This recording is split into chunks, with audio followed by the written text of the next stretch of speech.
कहते हैं परम पिता परमात्मा का आशीर्वाद और भाग्य का साथ जिस क्षण जिस समय अगर प्राप्त हो जाए तो जीवन को बदलने में कुछ भी वक्त नहीं लगता।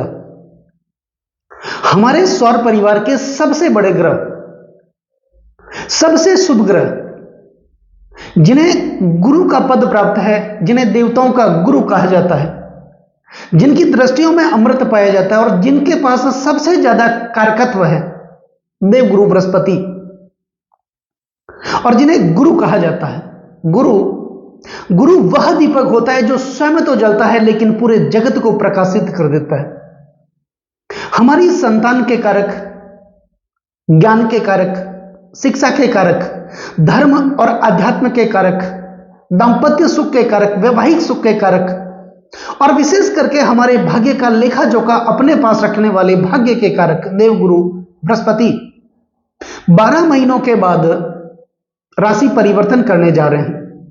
बुध की राशि मिथुन राशि से निकल करके चंद्रमा की राशि व अपनी उच्च राशि कर्क राशि में 12 वर्षों के बाद कर्क राशि में प्रवेश करने जा रहे हैं।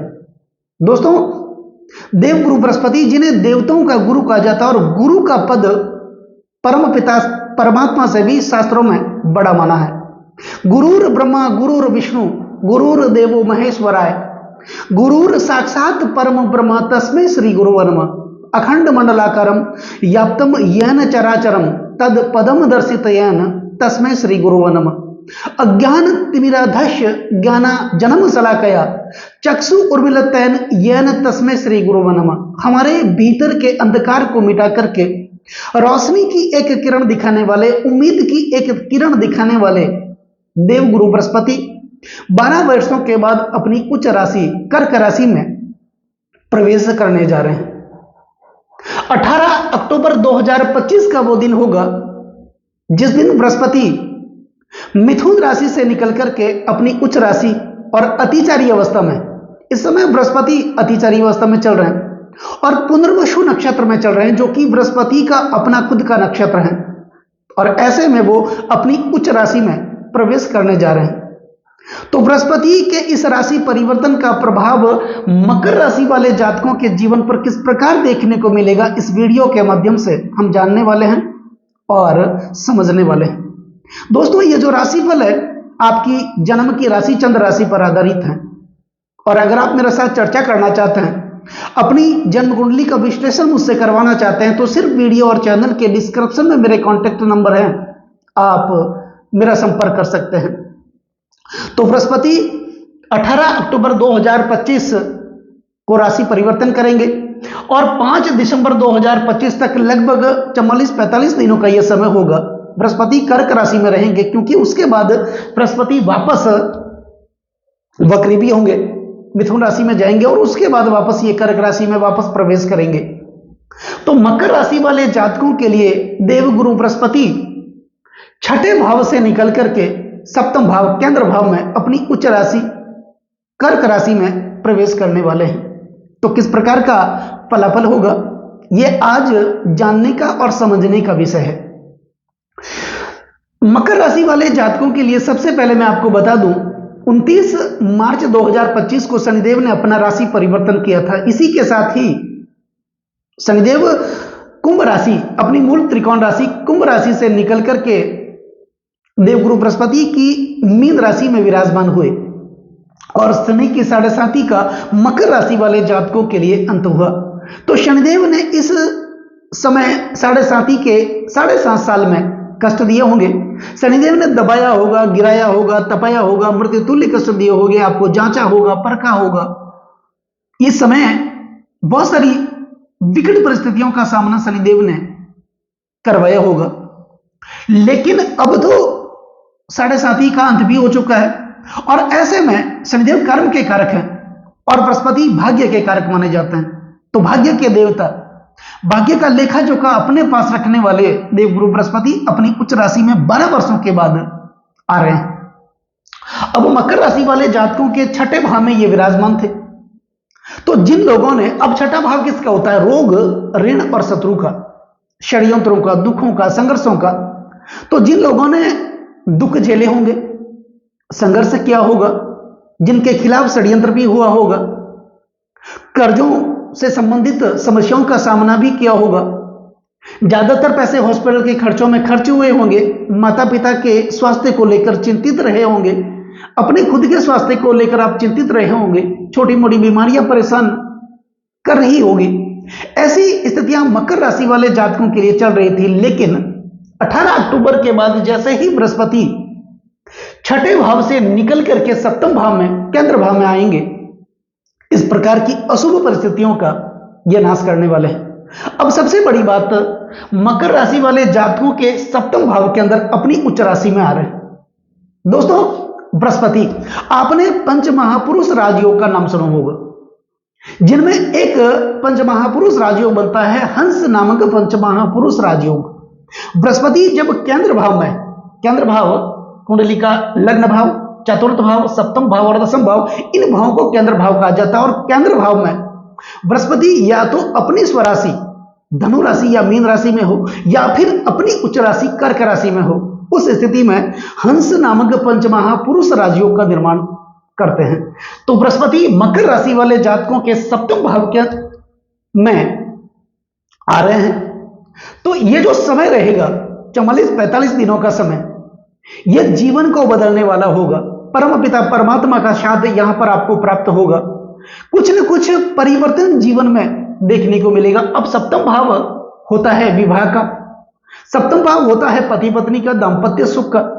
सप्तम भाव दसम से दसम होने के कारण आपके कार्य क्षेत्र का। तो निश्चित तौर पर मकर राशि वाले जातकों के लिए ये जो 45-44 दिन होंगे, आपके करियर में ग्रोथ देखने को मिलेगी, प्रमोशन मिलेगा, पदोन्नति मिलेगी, आपका इंक्रीमेंट बढ़ेगा। और कुल मिलाकर के, क्योंकि दसम से दसम है, दशम भाव ऊंची पदवी, मान मर्यादा और प्रतिष्ठा का होता है, निश्चित तौर पर आपके जीवन में मान मर्यादा और प्रतिष्ठा देखने को मिलेगी। जहां भी शुभ कार्य होंगे, मांगलिक कार्य होंगे, समाज में, परिवार में, आपके आसपास, आप बढ़ चढ़ करके हिस्सा लेंगे, जिसके कारण आपका कद बढ़ेगा, आपका रुतबा भी बढ़ेगा। जो लोग भागीदार के साथ, पार्टनर के साथ बिजनेस करते हैं, उनके लिए अच्छी स्थिति उत्पन्न होगी। पति पत्नी में किसी प्रकार का व्यवधान चल रहा था, अलगाव चल रहा था, वो भी दूर होगा। कोर्ट कचहरियों के चक्कर भी काट रहे थे, उनसे भी आपको मुक्ति मिलेगी। तो कुल मिलाकर के जब बृहस्पति मकर राशि वाले जातकों के सप्तम भाव में अपनी उच्च राशि अतिचारी अवस्था में और पुनर्वसु नक्षत्र में रहेंगे, जीवन को बदलेंगे। ग्रोथ तो मिलेगी, लेकिन आर्थिक स्थिति भी आपकी अच्छी होगी। आय के नए नए संसाधन आपके लिए उत्पन्न होंगे, रोजगार के नए नए अवसर भी बनेंगे। कर्जों से मुक्ति मिलेगी, दुखों से मुक्ति मिलेगी, संघर्षों से मुक्ति मिलेगी, और आपके अंदर वाणी कुशलता बढ़ेगी। वाणी कुशलता के कारण आप अपना फंसा हुआ काम निकालने में माहिर होंगे, क्योंकि ऐसी बुद्धि, ऐसा ज्ञान बृहस्पति आपको देने वाले हैं। अब बृहस्पति के पास मुख्यतः 3 दृष्टियां हैं। बृहस्पति जिस भाव में विराजमान होते हैं, उस भाव को तो जागृत करते ही हैं, उस भाव के फल को तो बढ़ाते ही हैं, लेकिन इनकी जहां दृष्टियां जाती हैं, उस भाव को भी ये जागृत कर देते हैं। ऐसा कहा जाता है कि बृहस्पति की दृष्टियों में ही अमृत पाया जाता है, जैसे अमृत की कुछ बूंदें वहां पर गिर गई हो। तो बृहस्पति के पास मुख्यतः 3 दृष्टियां, पंचम दृष्टि, सप्तम दृष्टि और नवम दृष्टि। दोस्तों, सप्तम दृष्टि तो हर ग्रहों के पास होती है, क्योंकि सप्तम भाव जो होता है काल पुरुष की कुंडली का, वो होता है पति पत्नी का और अपनी निजी प्रॉपर्टी का। हर व्यक्ति अपनी निजी प्रॉपर्टी की, अपनी पत्नी की सुरक्षा देख रेख स्वयं करता है। इसलिए सब ग्रहों को यह दायित्व दिया गया है अपने से सप्तम भाव को देखने का। लेकिन बृहस्पति को 2 और महत्वपूर्ण दृष्टियां दी गई हैं, पंचम दृष्टि और नवम दृष्टि। अब जब बृहस्पति आपके सप्तम भाव में मकर राशि वाले जातकों के लिए विराजमान रहेंगे, तो इनकी जो पंचम दृष्टि होगी, वो होगी आपके एकादश भाव पर। एकादश भाव सपनों का, एकादश भाव इच्छाओं का। तो निश्चित तौर पर आपके सपने, आपकी इच्छाएं जो लगातार दबी हुई थी, एक तो शनि की 7.5 थी, ऊपर से बृहस्पति आपके छठे भाव में चल रहे थे, तो सपने भी आपके पूरे नहीं हो रहे थे, इच्छाएं आपकी दबी हुई थी। तो निश्चित तौर पर बृहस्पति की दृष्टियां आपके सपने भी पूरे करेंगी, आपकी इच्छाएं भी पूरी करेगी। यही भाव रोजगार का, यह भाव इनकम का है, पदोन्नति का है, प्रमोशन का है। निश्चित तौर पर आपके आय में कोई न कोई नया संसाधन विकसित होगा, आप अपने जन्म स्थान से दूसरे स्थान पर जाकर कोई रोजगार भी लगा सकते हैं। नौकरी में कुछ बदलाव करना चाहते हैं, कुछ परिवर्तन करना चाहते हैं, तो निश्चित तौर पर ऐसा शुभ अवसर आपके लिए प्राप्त होगा। अब बृहस्पति की सप्तम दृष्टि आपके लग्न भाव पर जा रही है। लग्न भाव आपके आचरण का, आपके स्वभाव का, आपके गुणों का, आपके चरित्र का, आपकी शारीरिक कदकाठी का, आपके स्वास्थ्य का। तो निश्चित तौर पर स्वास्थ्य में किसी प्रकार की व्यवधान उत्पन्न हुआ होगा, छोटी मोटी बीमारियां भी परेशान की होगी आपको। आपके ज्यादातर पैसे हॉस्पिटल के खर्चों में खर्च रहे होंगे।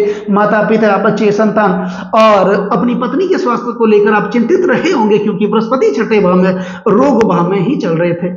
ऐसी अशुभ परिस्थितियों का नाश करेंगे। दूसरा, यह भाव चरित्र का है, आपके अंदर एक विशेष चरित्र का निर्माण करेंगे, जिसके कारण पति पत्नी के संबंध अच्छे होंगे। आपकी शारीरिक कदकाठी बढ़ेगी, आप ध्यान करेंगे, मेडिटेशन करेंगे, धर्म के प्रति, आध्यात्म के प्रति आपकी रुचि बढ़ेगी। और यकीन मानिए, जब भी धर्म और आध्यात्म के प्रति हमारी रुचि बढ़ती है, तभी परम पिता परमात्मा की कृपा प्राप्त होती है, आपके चरित्र में, आपकी वाणी में, आपके स्वभाव में, और कुल मिलाकर के आपके गुणों में बहुत अच्छी स्थितियां बृहस्पति उत्पन्न करने वाले हैं। अब बृहस्पति की नवम दृष्टि जा रही है आपके तीसरे भाव में। तीसरा भाव साहस का माना जाता है, तीसरा भाव ग्लैमर का माना जाता है, सोशल मीडिया का माना जाता है, पराक्रम का माना जाता है, कॉन्फिडेंस का माना जाता है, भाई बहनों का माना जाता है। इस समय बृहस्पति की दृष्टि तीसरे भाव पर, और बृहस्पति अपनी नवम दृष्टि से अपनी खुद की राशि मीन राशि यानी अपने खुद के भाव को ये देख रहे हैं। निश्चित तौर पर आपके अंदर एक अलग प्रकार का आत्मविश्वास देखने को मिलेगा, जीवन में कुछ कर गुजरने का जज्बा देखने को मिलेगा। और यकीन मानिए, जीवन में कुछ कर गुजरने का जज्बा रखने वाले को उन्हें उम्र के बंधन में कभी नहीं बांधा जा सकता, और ना ही उनके अरमानों को कैद किया जा सकता है, क्योंकि हर असंभव को संभव बनाना ही उनका प्रथम लक्ष्य होता है। तो ऐसी स्थितियां उत्पन्न करेंगे। भाइयों के साथ अच्छे संबंध स्थापित होंगे, बहन के साथ अच्छे संबंध स्थापित होंगे। और जो लोग ग्लैमर के क्षेत्र से जुड़े हैं, कला और संगीत के क्षेत्र से जुड़े हैं, जो लोग सोशल मीडिया के क्षेत्र से जुड़े हैं, यूट्यूब, इंस्टाग्राम, फेसबुक से अर्निंग करना चाहते हैं, या अब नए करना चाह रहे हैं, तो उनके लिए भी बृहस्पति की जब दृष्टि तीसरे भाव पर जाएगी, निश्चित तौर पर आपके जीवन को उच्चतम स्तर पर ले जाने का शुभ अवसर देवगुरु बृहस्पति आपको देने वाले हैं। तो दोस्तों, कैसा लगा ये वीडियो? अगर ये वीडियो आपको अच्छा लगा हो, मेरे समझाने का तरीका अगर आपको सार्थक लगा हो, तो इस वीडियो को आप आगे से आगे शेयर जरूर करें, बेल आइकन बटन को जरूर दबाएं, क्योंकि आपका एक लाइक, एक कमेंट मेरे अंदर बहुत ज्यादा आत्मविश्वास भर देता है। तो कमेंट आप जरूर करें, लाइक आप जरूर करें, चैनल को सब्सक्राइब आप जरूर करें। अब बात कर लेते हैं कुछ महत्वपूर्ण उपायों की। तो उपाय में बृहस्पति से संबंधित कुछ उपाय करिए। गुरुवार के दिन सुबह में पीले रेशमी वस्त्र में हल्दी की 5 गांठें, चने की दाल, तांबे का एक छोटा सा टुकड़ा जो पीले कलर का भी होता है, वो डाल करके अपने ऊपर 11 बार घुमा करके बहते हुए जल में प्रवाहित कर लें। या फिर विष्णु मंदिर में, मंदिर के सामने जो भी जरूरतमंद बैठे हों उनको आप दान करें। गुरु के पौराणिक मंत्रों का, गुरु के गायत्री मंत्रों का, गुरु के 20 मंत्रों का आप उच्चारण जरूर करें। जहां भी विष्णु मंदिर हो, वहां पर गुरुवार के दिन या नित्य आप करना चाहते हैं तो कर सकते हैं। पीले पुष्प आप अर्पित जरूर करें ऐसा करने से। और यह भी जरूरी हो कि अगर आप स्वर्ण धारण करना चाहते हैं तो कर सकते हैं। गुरु की कृपा आप लोगों पर हमेशा बनी रहेगी। नमस्कार दोस्तों।